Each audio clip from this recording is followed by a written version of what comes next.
Bom dia, pessoal. Tudo bem? A gente está começando mais uma live aí do Ministério de Ensino. Gostaria que você tivesse com o coração aberto, se você tiver com a tua Bíblia aí, o caderno de anotação. Hoje a gente vai estar estudando um pouquinho a respeito do Evangelho de João, no capítulo 1, no versículo 1 ao versículo 5. Então, se você estiver disposto a nos acompanhar aí, tá bom? Que você possa estar com o coração aberto. Gostaria de tirar um momentinho de oração para a gente estar pedindo a Deus, agradecendo a Deus por essa oportunidade. Amém? Se você estiver aí na sua casa, você que está nos ouvindo, fique à vontade. Amém? Deus, nós te agradecemos, te louvamos por esse momento. Muito obrigado, Deus, por essa rica oportunidade a qual o Senhor tem nos dado. Obrigado pela vida do Pedrão que está aqui comigo, me ajudando, ó Pai, nesse momento. Te agradeço por essa oportunidade a qual o Senhor tem preparado para mim. Que o Senhor possa nos conduzir nessa manhã a seguir a Tua Palavra de forma genuína, a poder trazer as explicações, a riqueza que nela existe, de forma íntegra, de forma correta. Que o Senhor possa continuar conosco, Deus. Em nome de Jesus, nos ajuda, que o Teu Espírito possa nos direcionar a falar, ó Deus, de forma correta, de forma íntegra, a qual a Tua Palavra é. Então, em nome de Jesus, ó Deus, fique conosco, que esse ambiente possa ser tomado pela Tua presença, que o ambiente dos meus irmãos que estão me assistindo na sua casa possa ser tomado pela Tua presença, que a Tua palavra flua, ó Deus, no coração dos meus irmãos, que essa palavra, que essa semente possa cair em terreno fértil, que possa trazer sobre nós, ó Deus, um momento de reflexão, um momento a qual nós precisamos entender, que precisamos ter a convicção de que a Tua palavra ela é viva, ela é eficaz, ela é o governo de todas as coisas. Não há nada que faça, ó Deus, ela mudar, não há nada que faça ela retroceder. A Tua palavra ela é genuína e ela é verdadeira. Então, Deus, muito obrigado por tudo aquilo que o Senhor tem feito, muito obrigado por tudo aquilo que o Senhor tem ministrado aos nossos corações. Eu te agradeço e nos conduza nesse momento, em nome de Jesus. Amém. Pessoal, a gente vai estar falando um pouquinho a respeito do Evangelho de João. É um evangelho muito rico, um evangelho que foi escrito no ano de 90 na cidade de Éfeso, uma cidade portuária, uma cidade muito rica na época, uma cidade que, apesar de ter uma filosofia, um pensamento muito grego, mas que era dominada pelos romanos. Roma dominou o Império Grego na época de 136 a.C., mas não impediu que o pensamento, que a filosofia, que era muito rica em meio aos gregos, percorresse e chegasse até a cidade de Éfeso. João, quando escreveu esse evangelho, ele estava na cidade de Éfeso e ele teve ali, principalmente nesse capítulo 1, no versículo 1 ao versículo 5, onde ele expõe um começo diferente dos outros evangelhos. Ele bate de frente com a questão da filosofia da época, né? Com o pensamento grego, com o pensamento que era predominante naquela época. Então, para a gente começar, eu gostaria de fazer uma citação de um dos principais filósofos gregos que fazia com que o teu pensamento percorresse naquela época, né? Que era Aristóteles. Aristóteles foi aluno de Platão, Aristóteles foi professor de Alexandre o Grande. Para quem não conhece, Alexandre o Grande foi o principal dominador grego na época, foi ele que dominou o Império Medo-Persa junto com o seu exército. Era um homem assim que, pela história, um homem muito inteligente, um homem a forma como ele exercia o seu domínio era de forma que não se tem o que duvidar. Então, simplesmente Aristóteles foi o professor desse cara, desse grande homem. Então, eu gostaria de citar aqui um pensamento que foi tirado do escrito Metafísico de Aristóteles, né? Um escrito muito antigo, mas que retratava o pensamento, não só de Aristóteles, mas o pensamento grego de muitas pessoas naquela época. Ele cita, no seu seguinte pensamento, isso: Deus não criou o mundo. Ele cita isso. Criar também é coisa de seres imperfeitos. Aliás, a matéria universal coexiste com Deus desde sempre. Como ele não teve princípio e nem terá fim. Portanto, deduz Aristóteles, se ambos são eternos. Deus não pode ter criado a matéria. Para Aristóteles, todo criador é um sonhador. E como tal, um ser insatisfeito que deseja alguma coisa que não existe. Criar é uma busca da felicidade por parte de quem não está feliz. Desse modo, o Criador é um ente imperfeito que almeja a perfeição.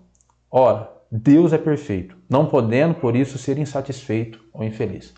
Então, o pensamento de Aristóteles, ele alega que criar algo é coisa de pessoas ou seres imperfeitos. Então, para ele, Deus, de maneira alguma, não criou o mundo, não criou nada do que nós estamos presenciando agora. Para ele, Deus não criou isso. Então, agora a gente vai começar a ler, né, o que eu quero passar para vocês. Se vocês estiverem aí com a sua Bíblia, com o seu celular, que você possa nos acompanhar. No capítulo 1 de João, começando pelo versículo 1, João fala assim: no princípio era o verbo. Essa palavra no princípio, ela tem o significado dela é primeiro, principal, a primazia. Então ele era o primeiro de todas as coisas. No princípio era o verbo palavra, logos. E o verbo estava com Deus. E o verbo era Deus. E ele estava no princípio com Deus. Vamos aqui então trazer uma explicação do versículo 1 ao versículo 2. Então todas as coisas, aqui João já começa confrontando diretamente o pensamento grego da época. No princípio, Deus criou todas as coisas. Essa palavra logos, o significado da palavra, que é logos em grego, ele tem uma relevância muito grande para a cultura grega da época, né? E assim como o grego a palavra significa logos, no hebraico a palavra significa razão, ou seja, a palavra como razão de todas as coisas. Então, o pensamento de Aristóteles já é totalmente confrontado pela revelação a qual João tinha. Esse versículo 1 e versículo 2 a gente pode comparar exatamente com Gênesis capítulo 1 e versículo 1, que no princípio Deus criou todas as coisas. Então esse paralelo entre João capítulo 1 e Gênesis capítulo 1, ele se encaixa perfeitamente. Então esse pensamento grego da época, esse pensamento filosófico foi totalmente confrontado e quebrado. Porque Deus, o nosso Pai, com certeza, Ele criou todas as coisas. E não só criou, como tem o governo de todas as coisas. Jesus estava com Ele. Jesus era essa palavra que fluiu e foi criando, dando forma a todas as coisas. Então, mas qual era o peso dessa palavra? Qual era o peso desse significado logos na época? A palavra logos tinha uma tradição muito rica no pensamento grego. Heráclito, que era outro professor, outro filósofo muito renomado, ali no ano de 535 a.C., ele dá a seguinte significância à palavra logos. Ele usava o termo para descrever o sentido de princípio de ordenação para o universo. Assim, o logos é a lógica divina responsável pela ordem do universo. Ou seja, João, quando ele escreve essa passagem, confrontando muito o pensamento grego, ele traz à existência Jesus como sendo essa palavra logos na cultura grega. Essa palavra que é o criador de todas as coisas. Ah, mas Aristóteles fala que isso o torna Deus imperfeito. De maneira alguma. De maneira alguma. Deus ele nunca se limitará a um pensamento. Deus nunca se limitará a uma razão humana. Porque afinal, a nossa sabedoria diante dele é loucura.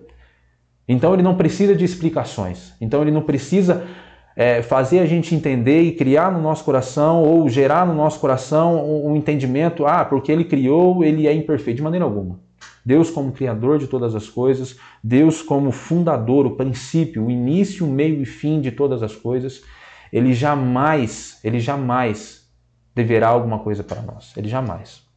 Então, esse versículo, de versículo 1 ao versículo 2, João confrontando diretamente o pensamento grego naquela época, ele mostra a igreja de Éfeso, que vinha dessa cultura filosófica, que vinha desse pensamento grego, ele forma no coração dos membros da igreja de que Jesus é o Criador de todas as coisas, e ponto final. Que Deus Pai, Deus Filho é o Criador de todas as coisas.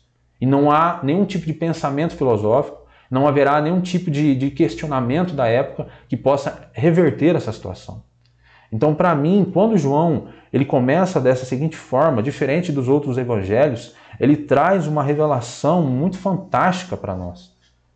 Ele traz assim algo que para nós, assim, para mim, esse versículo primeiro, esse versículo segundo aqui, né, esses 5 primeiros versículos, é fantástico. Da forma como João descreve Jesus, da forma como ele traz assim o Jesus criador no início, o Jesus que foi crucificado naquela época e Jesus ressurreto, que ele irá percorrer de eternidade em eternidade. Então é algo para mim que esse versículo aqui é algo fantástico. Então, irmãos, no capítulo aí primeiro, no capítulo 2, então a gente tem essa definição, né, de que Deus, Jesus, é a certeza da palavra que criou todas as coisas. Se você quiser abrir comigo em Provérbios, capítulo 8, olha que fantástico também, fazendo uma ligação a esses 2 versículos. Quero ler para vocês porque é algo fantástico.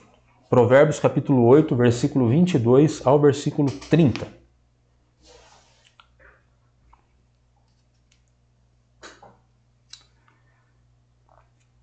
Amém? O Senhor me possuiu no princípio dos seus caminhos e antes das suas obras mais antigas. Desde a eternidade fui ungida, desde o princípio, antes do começo da terra. Antes de haver abismo, fui gerada. Antes ainda de haver fontes carregadas de águas. Antes que os montes fossem firmados. Antes dos altares eu fui gerada. Ainda ele não tinha feito a terra, nem os campos, nem sequer o princípio do pó do mundo. Quando ele preparava os céus, aí estava eu. Quando compassava ao redor da face do abismo. Quando firmava as nuvens de cima. Quando fortificava a fonte do abismo. Quando punha o mar no seu termo, para que as águas não transpassassem o seu mando. Quando compunha o fundamento da terra. Eu estava com ele e era o seu aluno, e era cada dia as suas delícias, folgando perante todo o tempo. Aqui esse capítulo de Provérbios, a gente lê e tem pequenos momentos que fala a respeito da sabedoria. Essa sabedoria é Jesus. Jesus é essa sabedoria. Então, aqui a gente vê Deus criando todas as coisas, Jesus como a sabedoria sendo o seu aluno, vendo, criando com ele junto, aprendendo, fazendo também com o Pai todas as coisas. Então, esse princípio que João fala no versículo 1, que no princípio ele era o verbo, no princípio ele era o Logos, no princípio ele era o Criador de todas as coisas. Então, irmão, nós temos um cenário muito interessante aqui, né? João em Éfesos, o pensamento grego predominante da época, ali a gente tinha um monumento da deusa Artemis, né, que era muito venerada. Nós temos um cenário também ali, que depois a gente vai entender um pouco mais, um cenário promíscuo muito grande, né, um cenário ali de promiscuidade. Existem alguns relatos arqueológicos e históricos de que um cenário imoral que predominava à época era muito complicado ali, até mesmo homens tendo relação com animais, né? A gente vai depois entender um pouco mais sobre isso. Então a gente tem um cenário totalmente devastado, totalmente de um pensamento filosófico.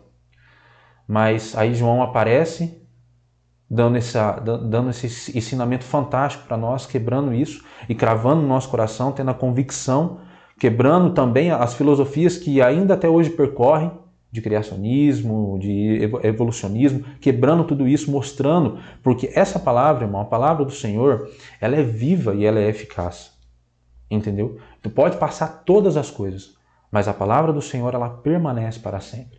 Então aqui nós temos um cenário de uma mentira filosófica, e João aparecendo, trazendo a verdade que é pura, que é santa, fazendo com que a igreja de Éfesos seja fortalecida nesse pensamento de que Jesus é o autor, de que Deus é o princípio de todas as coisas, trazendo essa convicção no coração e fazendo com que a igreja seja fortalecida por isso. Então é isso que nós precisamos ter também. Então a conclusão do versículo 1 ao versículo 2 é que que Deus, Jesus, é a certeza da palavra que criou todas as coisas. Então tudo que nós temos, tudo que nós vimos, tudo que nós precisamos, irmãos, foi criado por Deus. Não existe nada fora disso que nós precisamos. Infelizmente nós estamos passando por um cenário aí, a gente entra em mês a gente, esse mês vai melhorar. Não, aí aparece outra situação, aparece outra questão que abala a nossa fé, abala o nosso coração, mas nós precisamos ter a convicção de que Deus não é pego de surpresa por tudo isso. As coisas que vêm acontecendo, as coisas que estão perturbando o nosso coração, até mesmo abalando nossa fé. Mas nós temos um Pai, Criador, que tem o governo de todas as coisas, que não foi pego e não será pego de surpresa por nada. Nós podemos ser, assim como temos sido pego de surpresa por isso. Mas Jesus jamais será pego de surpresa. Ele sabe de todas as coisas. Então Ele está nos chamando. Tudo isso, nesse cenário que a gente tem vivido hoje, Ele está nos chamando. Voltemos-nos à palavra.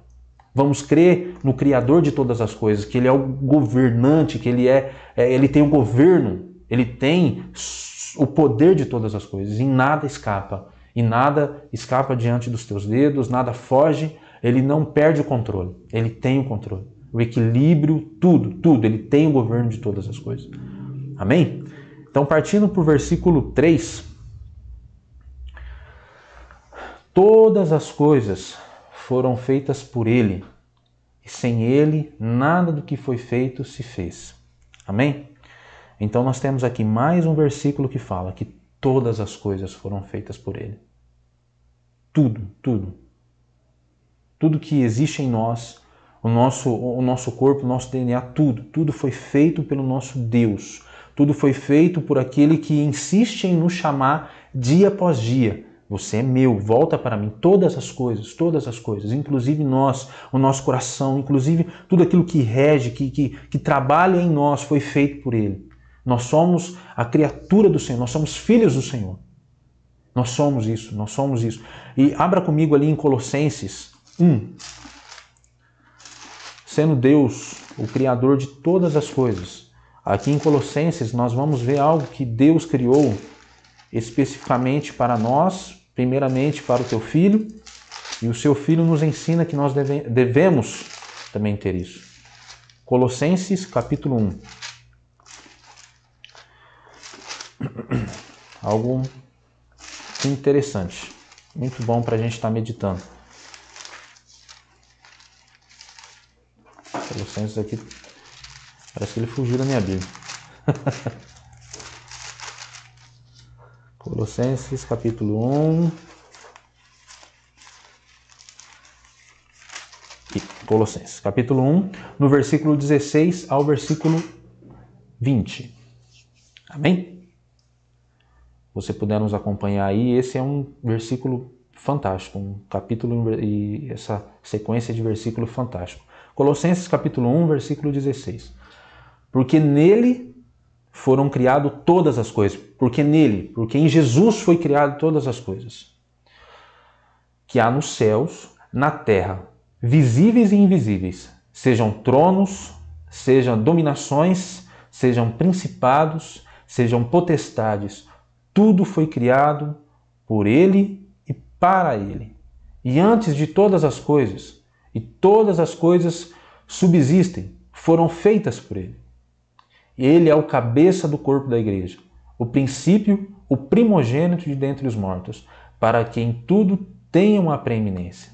Porque foi de agrado do Pai que toda a plenitude nele habitasse, todo o esplendor, toda a glória nele habitasse. E que, havendo feito por ele a paz pelo sangue da sua cruz, por meio dele, reconciliasse consigo mesmo todas as coisas, tanto as que estão na terra como as que estão no céu. Se a gente for parar para estudar esse versículo, esse capítulo, a gente fica aqui horas e horas, porque é um capítulo fantástico. Mas eu quero trazer algo específico para nós, específico para um momento, específico para o que Jesus fala que nós devemos fazer. Deus criou uma cruz para o seu filho.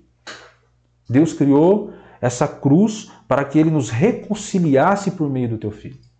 Afinal, o Criador de todas as coisas, que criou a mim, criou a você, infelizmente, ali nós vemos na sequência de Gênesis, o homem veio a cair.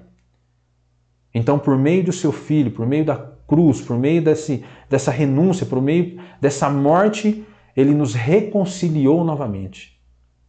Então, assim como Deus criou a cruz para o seu filho, Jesus também, ele nos deixa um ensinamento em Mateus capítulo 10, versículo 38, que ele fala: e quem não tomar a sua cruz e não me seguir, não é digno de mim. Então nós temos um cenário no versículo 1, versículo 2, de que Deus, Criador de todas as coisas, que criou o universo, que criou todas as coisas, que criou a mim, criou a você, ele criou agora uma cruz para o seu Filho, para que por meio dela ele reconciliasse todos e, consequentemente, ele fala: quem não toma a sua cruz e não me segue, não é digno de mim.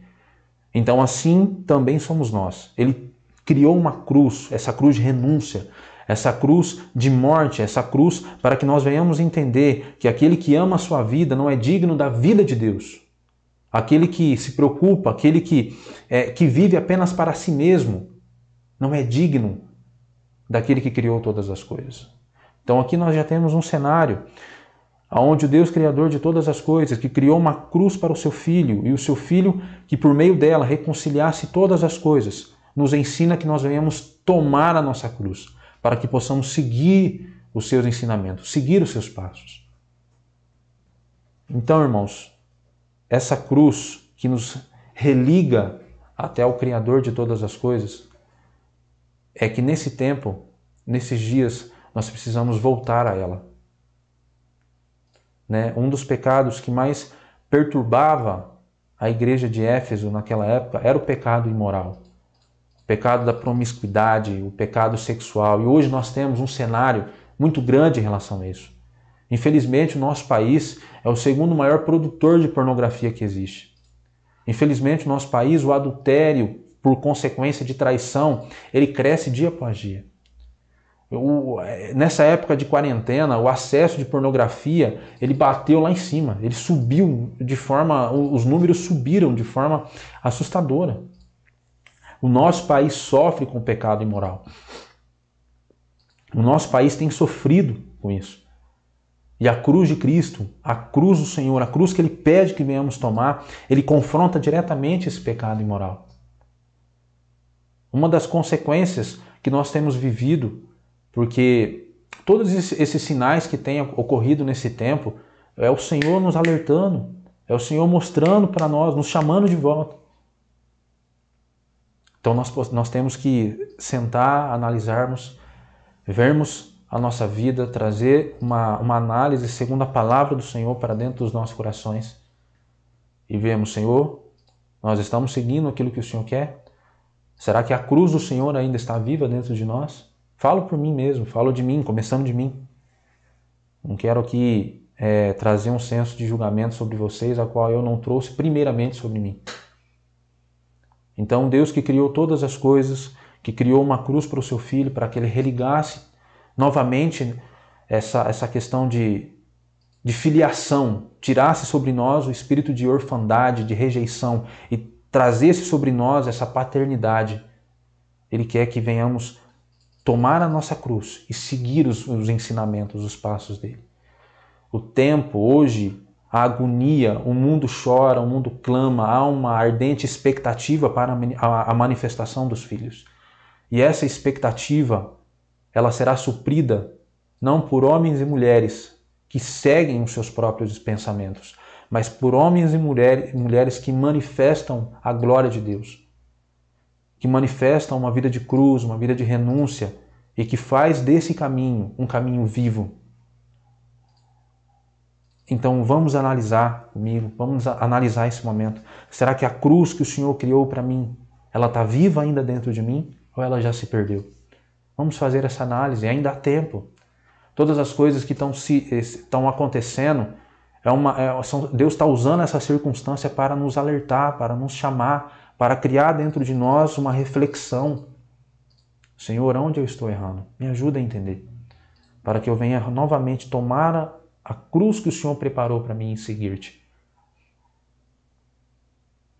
Então vamos trazer esse momento de reflexão, irmãos. É necessário. Jesus está às portas, Jesus está se aproximando. E assim como Mateus fala, aquele que não toma a sua cruz e não me segue não é digno de mim. Nós não seremos dignos dele. E não adiantará, irmãos, a gente profetizar no nome dele, fazer milagre no nome dele, seguir um ministério anos e anos no nome dele, se não tiver isso, uma vida de cruz. Porque se não seguirmos isso naquele grande e terrível dia, assim como Zacarias, assim como Amós fala, ele simplesmente virará para nós e falar assim: apartai-vos de mim, porque eu não te conheço. A cruz, ela serve também para nos fazer conhecido dele. Conhecido diante dele. Porque uma vida de renúncia, uma vida a qual nós venhamos seguir para Cristo, o Senhor com certeza nos conhecerá. Conhecerá as intenções, assim como ele já nos conhece, conhece as intenções do nosso coração, conhece mesmo, ele conhece as palavras que iremos falar antes de falarmos, ele conhece. Mas entender que todo esse cenário que nos rodeia, essa promiscuidade que cresce a cada dia, essa pressão a qual, infelizmente, o inimigo das nossas almas coloca sobre nós, sobre vários tipos de pecado, pecado da iniquidade, pecado do furto, vários. Essa pressão que vai que vai trazendo sobre nós um jugo desnecessário, vai trazendo sobre nós uma pressão. Mas a partir do momento que a gente fala que a gente religa, não existe uma cruz a qual pode me religar com ele, a qual eu consigo vencer todas as coisas. Com certeza o Senhor conhecerá, e naquele grande e terrível dia, ele será apenas um grande dia, terrível para aqueles que ele não conhece, mas grande para nós, que em nome de Jesus seremos conhecidos diante dele. Não pelas obras, mas sim pela renúncia que tivemos, pela nossa vida de entrega. Amém? Então no versículo 1, versículo 2 de João, nós temos ali um cenário onde João confronta a filosofia de que Deus não pode ser criador mediante a um ser que, sendo criador, é imperfeito. João confronta isso, ele é o criador e se mantém perfeito. No versículo 1, versículo 2. O criador, a palavra viva, a palavra que tudo criou, a palavra que estabelece reinos e abate reinos, a palavra que existe desde a fundação do mundo, existiu nos tempos de Jesus e existirá de eternidade em eternidade, nós temos isso. E agora no versículo 3, nós temos um Deus criador, nós temos um Senhor que todas as coisas ele criou, mas trazendo, eu poderia trazer N coisas, mas eu quis trazer a questão da cruz, que criou uma cruz para o seu filho. E que, consequentemente, Jesus, assim como foi criado para ele, também coloca esse princípio em nós, que aquele que não toma a sua cruz e segue-me não é digno de mim. Então nós temos essa conclusão, no primeiro e no segundo, e agora no terceiro versículo. Vamos seguir aqui no versículo 4. Voltamos novamente pela palavra.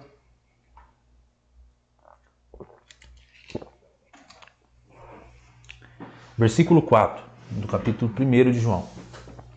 E nele estava a vida. Nele estava a vida. Esse sentido de vida é um sentido absoluto, sem fim. E nele estava a salvação. E nele estava a eternidade. E a vida era a luz dos homens. Então aqui nós temos no versículo 4, Jesus, a palavra do Senhor João falando, e nele estava a vida, nele estava a eternidade, nele estava a salvação. E a vida era a luz dos homens. E essa salvação e essa eternidade era a luz dos homens. No versículo 5, e a luz resplandeceu nas trevas, e as trevas não a compreenderam. E a luz, vou ler novamente, a luz resplandece. E esse Logos e a palavra, ela resplandeceu. E a razão, ela resplandeceu nas trevas. E as trevas não a compreenderam. Ou seja, a palavra que resplandeceu mostrou a verdade, revelou a verdade diante aos homens. E esse mostrou, irmãos, eu fui buscar algumas definições nessa questão de compreender, e as trevas não a compreenderam. Tem algumas definições bem legais, bem interessantes, mas uma que eu mais gostei foi a questão da ânsia. Ou seja, esses homens que ouviram da verdade, tiveram a oportunidade de ouvir e essa verdade descer dentro do seu ventre, dentro das suas entranhas, fazer a divisão, assim como a palavra fala, que ela divide alma e espírito. Esses homens que ouviram, entraram dentro de si, mas ela era tão... Ela veio de tamanho confronto que causaram nele ânsias. Eles não conseguiram degustar dessa verdade, eles não conseguiram aceitar essa verdade. E eles tiveram ânsia. Ânsia é um... A gente sabe, né? Quando a gente come alguma coisa, quando a gente às vezes acaba comendo demais, aí começa a ter ânsia, essa questão da rejeição. Eu rejeito isso, eu quero pôr para fora isso, não aguento mais isso. Isso está me fazendo mal. Então, a luz resplandeceu. Versículo 4, a gente vai ver aqui. E nele estava a vida, e a vida era a luz dos homens.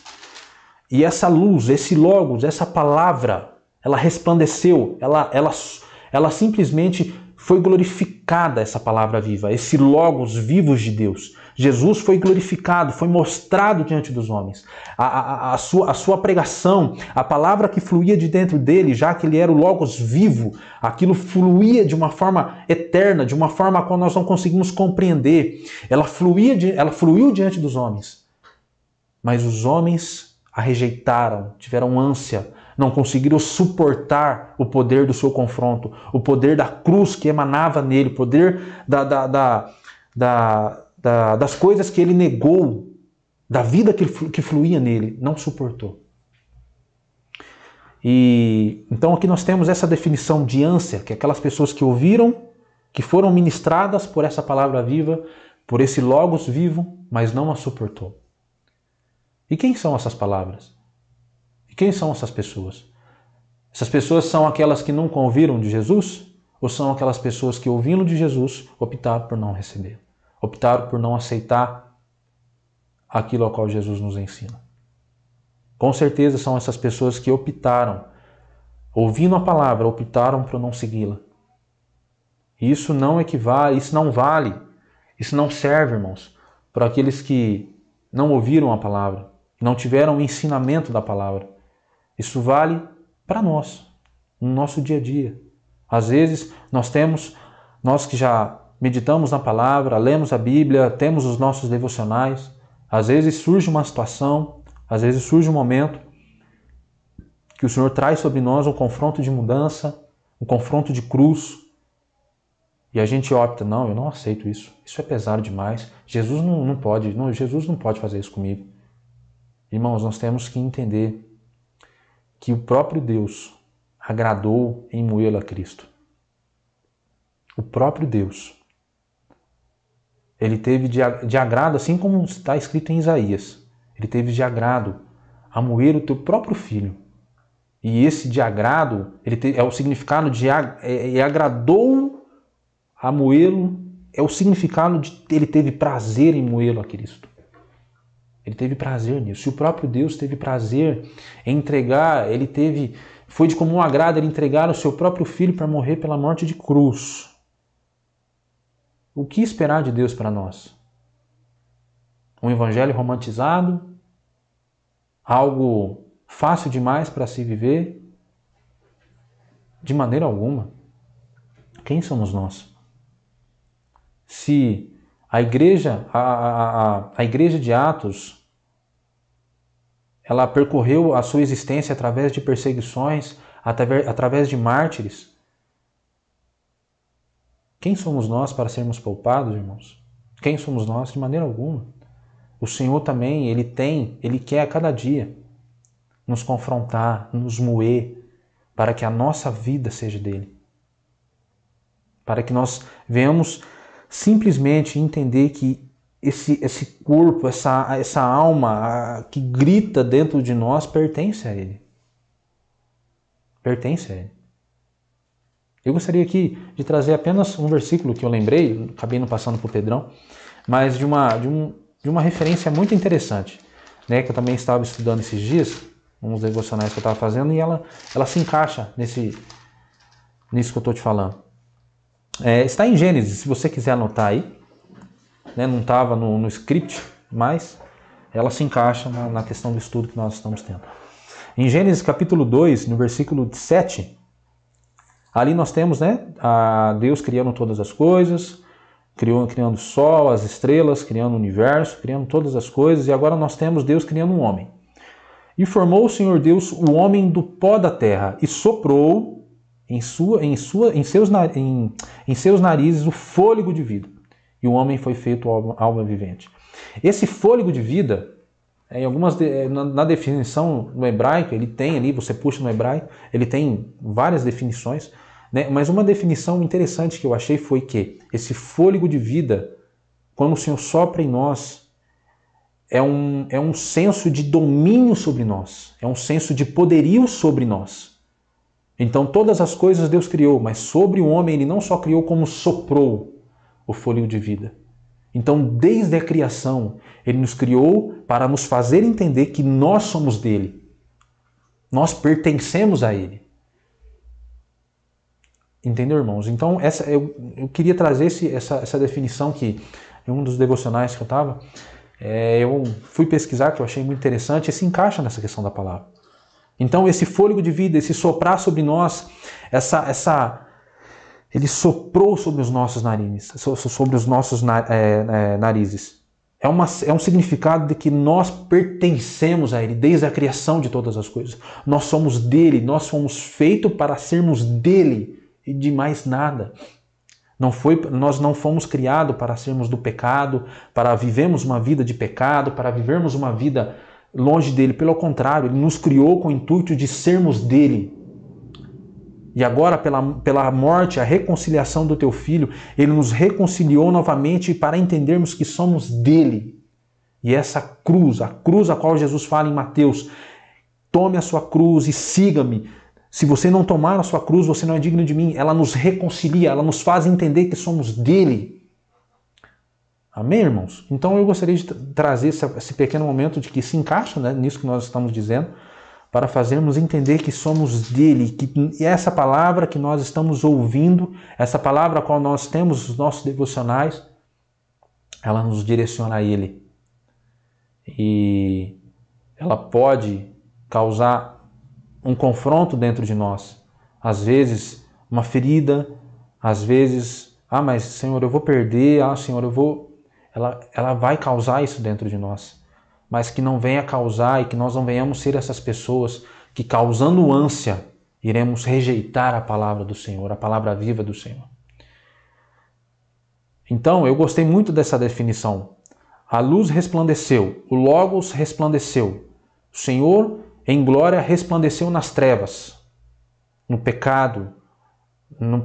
Aqui, essa definição de trevas foi a definição que eu trouxe para você no decorrer da palavra. Essa questão do pecado, da imoralidade. Ela resplandeceu sobre isso, sobre as situações que nos aflige, o pecado que nos aflige. Ela resplandeceu, ela se sobressai, ela é viva diante desse pecado. E as trevas não compreenderam. E não compreender a questão de ter ânsia. E quem são essas pessoas?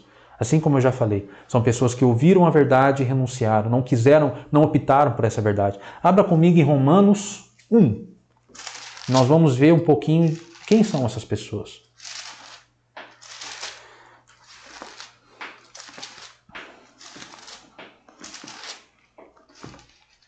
Romanos capítulo 1, no versículo 21 ao versículo 24. Vamos lá. Amém? Romanos 1, versículo 21 ao versículo 24. Porquanto, tendo conhecido a Deus... Quem conheceu a Deus, irmãos? Tendo conhecido a Deus, como nós conhecemos a Deus? Através da sua palavra. Então essas pessoas foram aquelas que, conhecendo a Deus, lendo a palavra, ouvindo a palavra do Senhor, meditando na palavra do Senhor. Continuando. Porquanto, tendo conhecido a Deus, não o glorificaram como Deus, nem lhe deram graças. Antes, em seus discursos, se desvaneceram e o seu coração insensato se obscureceu. Esse discurso, ele se assimila também à questão ele pode se assimilar à questão de ministração, de ensino. se desvaneceram em seu coração, insensatos se obscureceram. Dizendo-se sábios, tornaram-se loucos, e mudaram a glória de Deus incorruptível em semelhança da imagem de homens corruptíveis, e de aves, e de quadrúpedes, e de répteis. Pelo que também Deus os entregou. Deus, já que você quer isso, então vai. Já que você quer viver essa vida, não me dando a glória que convém, não seguindo a minha palavra, não obedecendo a minha palavra, obedecendo os seus próprios pensamentos, obedecendo aquilo que você acha que é certo, então siga o teu caminho. Aqui a palavra está falando isso. Pelo que Deus permitiu, pelo que Deus simplesmente abriu mão. Vá, siga os teus pensamentos. Pelo que Deus os entregou às concupiscências do seu coração e à imundície para desonrarem o seu corpo entre si. Então, quem são essas pessoas que têm ânsia, irmão? Quem são essas pessoas que rejeitam? Quem são essas pessoas que, ouvindo a palavra, não obedecem? Muitas dessas pessoas são as que estudam, as que fazem os seus devocionais, as que oram a Deus. Ah, mas essas pessoas existem várias, irmãos. A gente vive um cenário, se a gente for parar para analisar, quantas heresias hoje há no meio de nós, quantos homens que pregam de si próprio, quantos homens que procuram na Bíblia fontes e versículos para criarem as suas teologias humanistas, teologias cheias de questões iluministas, pensamentos próprios, fazendo com que o homem seja um centro. Rapaz, a gente ouve cada coisa. Homem seguindo o seu próprio desejo, homem seguindo o seu próprio conhecimento, que o Senhor fala para nós. O apóstolo Paulo nos ensina que a nossa sabedoria é loucura diante dele. Então esses homens, a qual Deus os entregou, foi homens e mulheres que conhecem a verdade, que tiveram uma experiência, que tiveram um toque com a palavra de Deus, que tiveram um momento a qual eles pararam, analisaram, estudaram, mas a palavra foi tão pesada para eles que eles não suportaram isso. A gente vê, trazendo para a cultura da época de Jesus, quando Jesus ia dar os seus ensinamentos, e os fariseus, os doutores da lei, aqueles homens que taxavam ser os embaixadores do ministério de ensino da época. Nós somos e ponto final. Eles iam e eles confrontavam a Jesus a respeito, e teve alguns momentos que Jesus fala assim: vós não sois filhos de Abraão, porque se fosse filhos de Abraão, Abraão falou de mim. Vocês conheceriam a mim, mas vós são filhos do demônio. Cara, Jesus fala isso para aqueles homens que eram, na cultura da época, os mais respeitados, os intocáveis. Homens que, de maneira alguma, poderiam ser confrontados, ainda mais para um homem, né, que para eles, vindo de Nazaré, uma cidade tão insignificante, uma cidade pequena, podereis vir alguma coisa boa de Nazaré? E Jesus confrontava esses homens. Jesus ia de frente dizendo que, esses ensinamentos, lógico, a base deles era um Pentateuco, era os 5 primeiros livros, eles tinham uma base muito sólida e solidificada, mas as suas interpretações não eram corretas, não era coerente. As suas interpretações eram para eles, para os bens próprios deles, para os seus fins próprios. Jesus vem e confronta diretamente eles: eu sou o caminho, eu sou a verdade, eu sou a vida, e eles não suportam isso. E nós temos outro exemplo como Estevão. Estevão, diante ali em seu julgamento, ele ele simplesmente faz seguindo aí os ensinamentos que o pastor Egon tem dado nas terça-feiras, Estevão dá uma exegese sobre Jesus, desde do seu início, e eles não suportam ouvir um ensinamento, eles não suportam ouvir o que Estevão está falando. Então esses homens, irmãos, assim como nós, muitas vezes, lemos, oramos, meditamos, mas quando Jesus toca naquilo que mais nos confronta, nós deduzimos: não, Senhor, isso não pode ser verdade, não, isso não é para mim. Então nós temos aqui, irmãos, um cenário, trazendo uma conclusão do nosso momento de ensino, né, qual eu falei que seria um ensino prático. Nós temos no versículo 1 e no versículo 2 um Deus que criou todas as coisas pelo poder da sua palavra, pelo Logos, trazendo ali um confronto muito direto à cultura, ao pensamento filosófico grego da época. Então nós temos um Deus criador de todas as coisas, que pelo poder do Logos, do Logos vivo, do Jesus vivo, criou todas as coisas, no versículo 1 e no versículo 2. No versículo 3, pegando um paralelo a 1 e 2, usando essa criação do Criador de todas as coisas e trazendo a criação da cruz para o seu Filho, para que por meio dele nós fôssemos reconciliados. Então no versículo 3 nós temos uma cruz que nos reconcilia e consequentemente uma cruz que devemos seguir.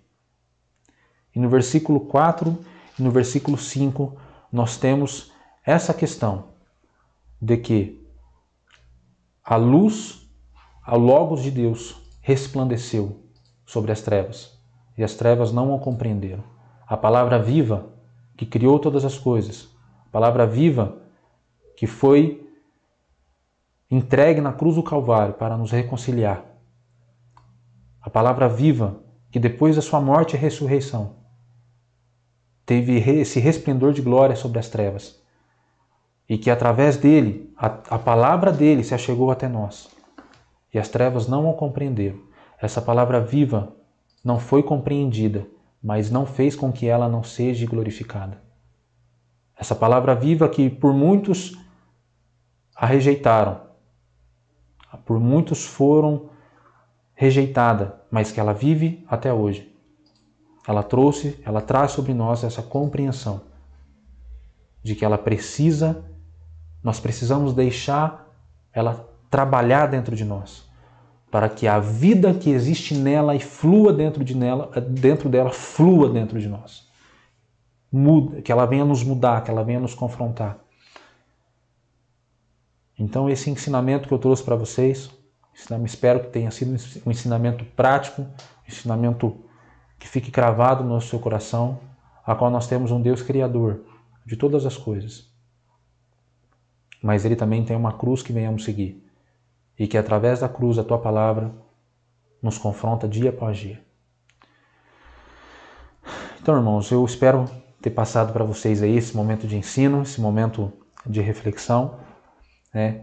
A gente tem sido, nas reuniões do Ministério de Ensino, a gente tem sido intimado, me sumiu a palavra, a gente tem sido, o Carlos e o pastor Egon têm nos trazido, vocês possam crescer através da exegese, através dos ensinos que o pastor Egon tem passado a nós, a questão do ensinamento, ou um ensinamento expositivo, textual. Nós temos sido confrontados em relação a isso, e eu tentei expressar, creio eu, que uma maneira textual, desse ensinamento. Espero que possa ter ficado no teu coração tudo isso, as conclusões que eu dei, aos versículos que nós passeamos. Tentei focar ao máximo na questão da palavra. Espero que você seja edificado no teu coração. Amém? Você possa ter um restante de dia excelente, que essa palavra possa cair no teu coração, que nós possamos ter esse momento de reflexão e análise juntos. Me perdoe se eu tive algum momento ali de nervosismo, às vezes acabei me perdendo aqui e ali, se eu acabei expressando, me perdoe. E fique no seu coração a palavra de que o Senhor viverá de eternidade em eternidade. E Ele é o Criador e tem o poder de todas as coisas. E que toda essa situação que tem nos afrontado não pegou Ele e não pegará Ele de surpresa de forma alguma. Pelo contrário, Ele tem o governo de todas as coisas. Ele é soberano em todas as coisas. E Ele jamais será pego de surpresa. Fique com Deus. Gostaria de orar pela sua vida. Gostaria que você aí na sua casa ficasse à vontade, que você possa orar comigo, abençoar a nossa cidade, fazer com que a nossa cidade, fazer com que esse vírus e essas situações que nos assolam seja recuado através do poder da palavra, que você possa orar comigo aí pelo nosso país, que vive não só uma crise, questão do vírus, mas que vive uma questão econômica e política também muito grande, que nós possamos tirar esse momento para profetizarmos a palavra e fazer com que essa palavra reine sobre a nossa nação. Fazer com que essa palavra ela venha e tome o trono devido que ela tem, que é o poder de todas as coisas. Afinal, Deus criou o Brasil. Afinal, a palavra, essa palavra aqui, ela tem o poder sobre a nossa nação. Se ela não tivesse, ela não estaria conosco. Ela está conosco. Não foi apenas para trazer salvação para nós, mas foi que venhamos profetizar sobre a nossa nação. O poder devido que essa palavra tem. O poder de criação, o poder de estabelecimento, o poder de concretização das coisas. Então, que você que está na sua casa aí, que nós possamos tirar esses momentos finais aí para profetizar, para orarmos sobre a nossa nação. Amém? Pai, te agradeço por esse momento. Te agradeço, ó Deus, pela vida do Pedro que esteve comigo até agora. Te agradeço pelo suporte, te agradeço pelo ensinamento que o Senhor nos trouxe. Muito obrigado, Deus, por nos fazer entender que toda filosofia e cultura que rege esse mundo, ele não rege o Senhor. Ele não limita, ele não determina quem o Senhor é. Pelo contrário, o Senhor está acima da nossa sabedoria, o Senhor está acima da nossa sabedoria louca, o Senhor está acima dos nossos pensamentos filosóficos. Graças a Deus, o Senhor tem o governo de todas as coisas. E todas as coisas não fogem do teu controle. Nós queremos orar agora, Pai. Oro junto com os meus irmãos pela nossa cidade de Bebedouro. Primeiramente, nós a abençoamos. Nós pedimos ao Senhor, ó Pai, que a tua palavra governe essa cidade. Os 4 cantos, os 4 pontos dessa cidade. Que venha trazer sobre Bebedouro, ó Pai, aquilo que o Senhor acha que é necessário sobre a nossa cidade. Ó Pai, que as bênçãos do Senhor, que a vida, principalmente a vida do Senhor, ó Pai, possa ser derramada como um rio sobre a nossa cidade de Bebedouro. Que as ruas, que as casas sejam dominadas, ó Deus, pelo poder da Tua glória, pelo rio que purifica, pelo rio que é santo, pelo rio que traz vida. Em nome de Jesus. E toda a família, ó Deus, que esteja nesse momento passando por dificuldades, passando por angústias devido ao momento que nós estamos vivendo, possa ser tomada pela glória e pela presença do Senhor. É isso que nós oramos, ó Pai, porque o Senhor tem o poder, o Senhor criou todas as coisas, o Senhor soprou sobre nós o fôlego da Tua vida, como sinal de que nós pertencemos ao Senhor. Então, Deus, que esse governo, que esse poderio de nos pertencer a Ti, que o Senhor possa invadir os lares, ó Deus, que estão angustiados, que estão, ó Deus, sofrendo alguma doença psicossomática, doença na mente, doença, ó Deus, que aflige, que traz o pensamento de que a vida não serve mais. Pelo contrário, ministra a Tua vida, traga sobre ela a Tua vida, ó Pai, que é o que nós mais precisamos. Nós precisamos, ó Deus, da Tua vida. Nós precisamos, ó Pai, desse toque da Tua vida que preenche, que tira sobre o nosso coração e nossa mente o senso de entendermos de que a nossa vida não vale mais. Pelo contrário, o Senhor tem o governo e o poder de todas as coisas. Então, Deus, traga sobre a nossa cidade de Bebedouro esse rio que purifica, esse rio que vivifica no lugar da morte. Aonde há, ó Deus, uma casa, aonde há um coração que esteja nesse momento ou nessa semana com espírito de morte, com espírito de depressão, com espírito que queira afligir, ó Deus, alguma vida, que seja, Deus, tirado, que seja dominado pelo poder da Tua vida, pelo poder que criou todas as coisas e que vivifica esse coração e essa mente para a Tua honra e glória, em nome de Jesus. E nós oramos também pela nossa nação. Nós profetizamos que essa nação pertence ao Senhor. Essa nação não pertence a um âmbito político, econômico, social. Essa nação pertence ao Yeshua HaMashiach, ao Criador de todas as coisas, ao Logos vivo, ao Logos transfigurado, que governa, que reina e que reinará de geração em geração. Essa nação pertence a Ti. Estabeleça o Teu trono e que a Tua igreja seja o precursor desse trono, que a Tua igreja seja o caminho que trará o Teu trono de governo sobre esta nação. Em nome de Jesus, todo o âmbito corrupto, todo o sistema, ó Deus, que queira dominar, trazendo sobre o Teu povo um jugo desnecessário, que seja quebrado pelo poder da Tua palavra. Que essas trevas que têm governado seja, ó Deus, arrancado, e que a luz e que a Tua palavra predomine, que a Tua palavra governe. E se eles não quiserem entender o que o problema seja um deles, mas que a Tua palavra venha e governe sobre a nossa nação. Em nome de Jesus, porque nós cremos que no princípio, que nós cremos que no meio, nós cremos que no fim, o Senhor é. E ponto final. O Senhor é o grande eu sou e nada mais. O Senhor governa e nada mais. O Senhor tem o poder e nada mais. O Senhor estabelece, o Senhor abate tronos, o Senhor estabelece reinos e nada mais. Nenhum homem, nenhum sistema, nada pode, ó Deus, nada pode mover o Senhor. Nada pode fazer com que o Senhor pende. Nada pode fazer com que o Senhor se incline para o mal de maneira alguma. O Senhor é ressurreto.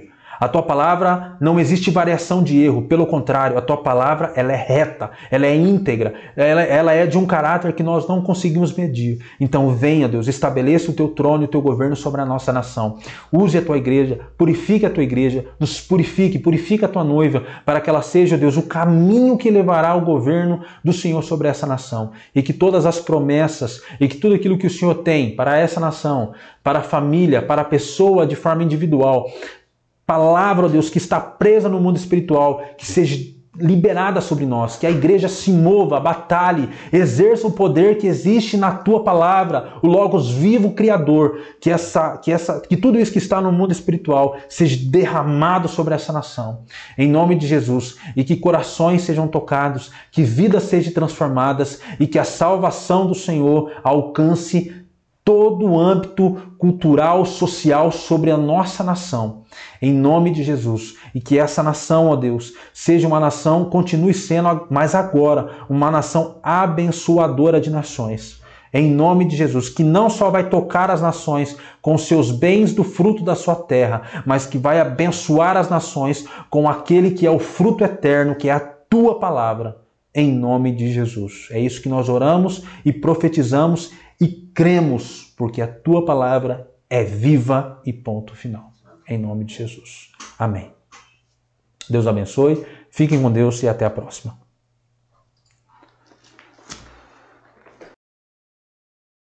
Curtiu esse vídeo, já curte, deixa o seu like aqui, deixa o seu comentário para interagir conosco.